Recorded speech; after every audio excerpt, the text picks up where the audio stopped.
જય શ્રી કૃષ્ણ મિત્ર, સ્વાગત છે તમારું મમ્મીની રસોઈમાં। આજે આપણે બનાવશું આખી ડુંગળીનું ભરેલું શાક, જે ચોમાસામાં ખાવાની મજા આવે।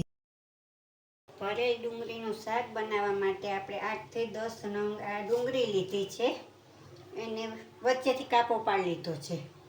પછી કાશ્મીરી 2 ચમચી મરચાંનો પાવડર લીધો છે, 1 ચમચી આપણે હળદર પાવડર લીધો છે, આદુ લસણ ને મરચાંની પેસ્ટ લીધી છે, 2 ટમેટાની ગ્રેવી કરી છે, ધાણા જીરું છે, વઘારવા માટે હિંગ છે, નિમક છે, તેલ છે, 2 ડુંગળીની પેસ્ટ બનાવી લીધી છે ને આ ચવાણું તીખું છે ભરવા માટે આપણે ડુંગળીમાં। હવે આ ડુંગળી આપણે ભરી લેશું। આ ચવાણામાં મીઠું પણ હોય છે અને તીખાશ હોય છે, એટલે આપણે એ કાંઈ લીધું નથી। હવે એમાં આપણે અડધી આદુ મરચાંની પેસ્ટ નાખી દેશું, ધાણા ભાજી નાખી દેશું, આ લીંબુનો રસ છે એ નાખી દેશું ને આ દળેલી ખાંડ છે એ નાખી દેશું। હવે આને આપણે મિક્સ કરી લેશું, કારણ કે આમાં મરચાં ભૂકો કે એ કંઈ નથી નાખવાનું, એ આપણે વઘારશું ને ગ્રેવી કરશું એમાં નાખશું, કારણ કે ચવાણામાં બધું નિમક હોય છે, મરચાંનો ભૂકો હોય છે, એટલે એ આપણે કંઈ આમાં નથી નાખવું। આને તમે તરીને પણ કરી શકો, ડુંગળીને ને વઘારીને પણ કરી શકો, પણ આવી રીતે આપણે કરશું ને તો ધાબામાં મળે ને એવું બનશે। હવે આપણે આ થઈ ગયું છે। હવે એના હાથની મદદથી આપણે આ એક જ કાપો પાડ્યો છે, આપણે વચમાં ભરી લેશું।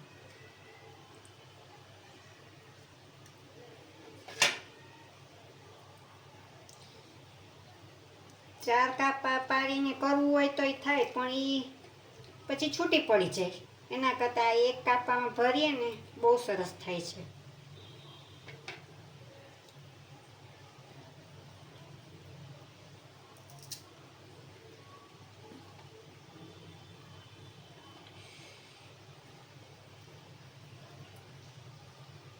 હવે આપણી ડુંગળી બધી ભરાઈ ગઈ છે। હવે એને આપણે બાફી લેશું ને આ મસાલો વધ્યો છે ને એ આપણે ગ્રેવીમાં નાખી દેશું, એટલે ઘાટું સરસ થઈ જશે। હવે આપણે આ ઢોકળિયું લીધું છે, એમાં થોડું પાણી નાખ્યું છે અંદર। હવે ગેસ ચાલુ કરશું।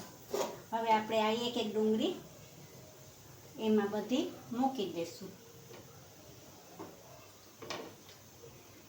ડુંગળી બાફીને કરીએ છીએ ને તો બહુ સરસ થાય છે, તળીને પણ મસાલો ભરાય છે।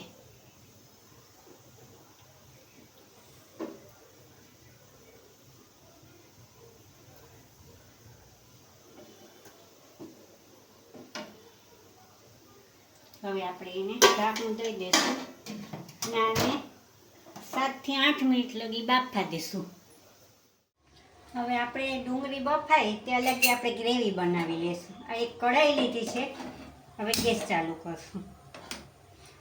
હવે એમાં આપણે તેલ નાખશું। તેલ આપણે થોડુંક નાખશું, જો કે બહુ તેલવાળું ન ભાવે ને।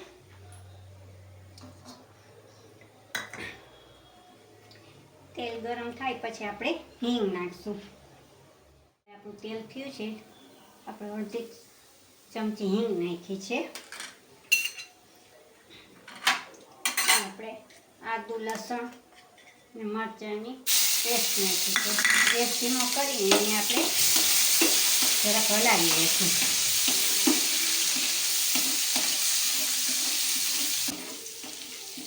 હવે આપણે આ ડુંગળીની કઈ રીતે પેસ્ટ નાખી દઈશું।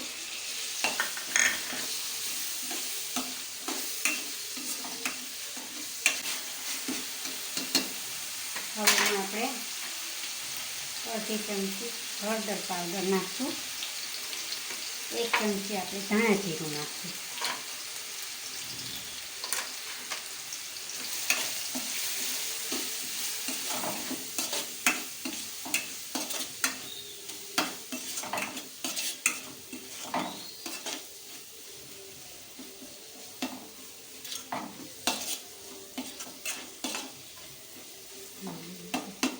હવે આપણે આ 2 ટમેટાની ગ્રેવી કરી એ નાખશું.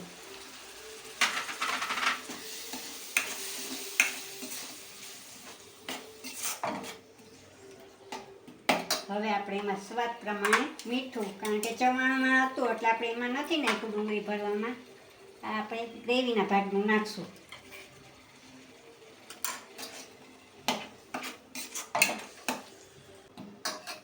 હવે આપણે આ મરચું લીધું છે એ 2 ચમચી નાખશું. હવે આપણે એને હલાવશું ધીમે ધીમે 5-7 મિનિટ, જ્યાં લગી આપણું તેલ છૂટું ના પડે ત્યાં સુધી. આ મસાલો વધ્યો તો એ નાખી દેશું.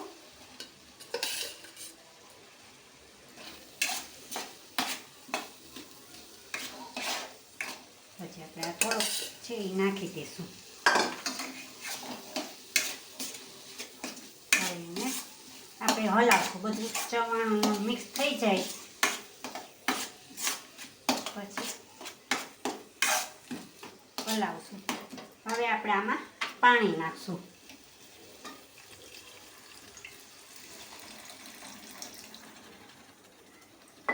હલાવીને જોઈ લેવાનું. જો તમારે ઘાટી ગ્રેવી રાખવી હોય તો ઓછું પાણી નાખવાનું, ને આછી ગ્રેવી રાખવી હોય તો જરાક વધારે રાખવાનું. મેં અહીંયા થોડુંક નથી જાડી રાખી કે નથી આછી રાખી ગ્રેવી, પછી આપણે થોડુંક પાણી નાખશું.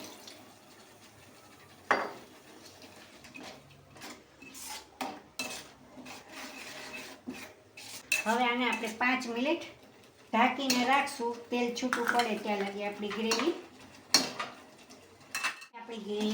થઈ ગઈ છે. તમે જોવો છો તેલ છૂટું પડી ગયું છે. હવે આપણી ગ્રેવી થઈ ગઈ છે. હવે આપણે બાફેલી ડુંગળીમાં એક નાખી દઈશું.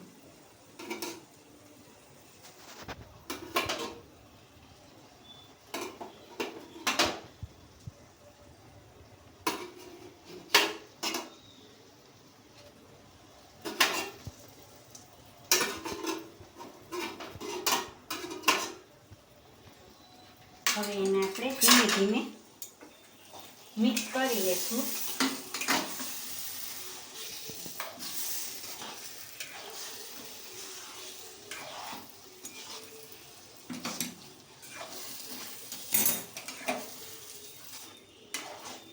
તૈયાર છે આપણું હવે આખી ડુંગળીનું શાક. એને હવે આપણે બાઉલમાં કાઢી લેશું. મેં છે ને ગ્રેવી રાખી છે ઘાટી. તમારે જો આછી કરવી હોય તો પણ તમે કરી શકો, પાણી વધારે નાખવાનું. અમારે છે ને છોકરાઓને ભાખરી હારે ભાવે એટલે મેં ઘાટી રાખી છે ગ્રેવી.